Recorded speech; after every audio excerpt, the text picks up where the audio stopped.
From NBC News, this is Today. We're going to take a turn now and take a look at a very serious issue that's facing a lot of teenagers: how to handle being bullied because of their looks. Could plastic surgery actually be an answer? Hoda Kotb takes a look at that controversial question through the eyes of one young girl. For the kid on the receiving end of a bully's taunts, going to school can be daily torture. They would just call me that girl with the big nose.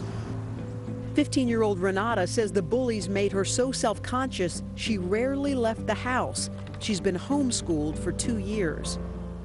I'm just afraid I'll never have any friends or anyone to be there for me. Renata was convinced the solution to her unhappiness was a smaller nose, plastic surgery. Her mother was willing to try it, but couldn't afford the procedure.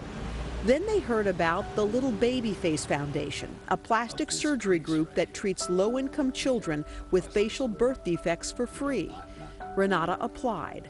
Most of the time I stay in the house. I hate going out in public. Dr. Thomas Romo, who runs the foundation, says they get hundreds of requests a year from teens who say they've been bullied because of their looks. We can't go after the bully, but we can try and empower the children. Look straight ahead. But providing elective surgery in response to bullying has drawn criticism. Do you feel like the bully wins? The bully basically bullied them into getting some kind of surgery. I don't think that that's reality. And again, they have to have a facial birth defect, and they go back and they may be the best looking kid in the school, and they're not getting bullied anymore. Now that's just the feedback that you would get from a patient that you operated on their heart, and now they're jogging again. Doesn't it put the burden on the victim as opposed to the bully? Is that sending the wrong message? No, I don't think that's sending the wrong message. She still sees what she sees in the mirror, and it has an effect on her self-esteem and confidence, regardless of what anyone says. Mm-hmm. What do you think about that question, Renata? But I think if they see you getting the surgery to fix something that they've teased you about, I think it would make them feel bad, and maybe it would change their mind about doing it. This is the big moment.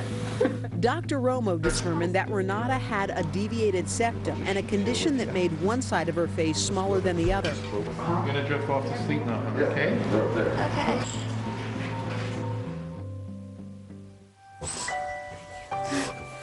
Hey, nice nose.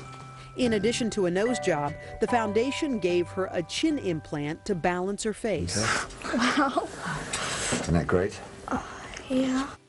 Parents correct children's teeth with braces to make their teeth straighter. They're still the same kid on the inside, but unfortunately people are judged on how they look.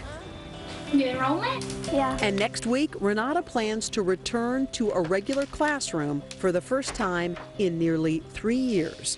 For Today, this is Hoda Kotb. It's an interesting story, kind of a controversial subject, and you can see Hoda's full report. It'll air this Sunday on Dateline. That's at 7, 6 Central Time right here on NBC.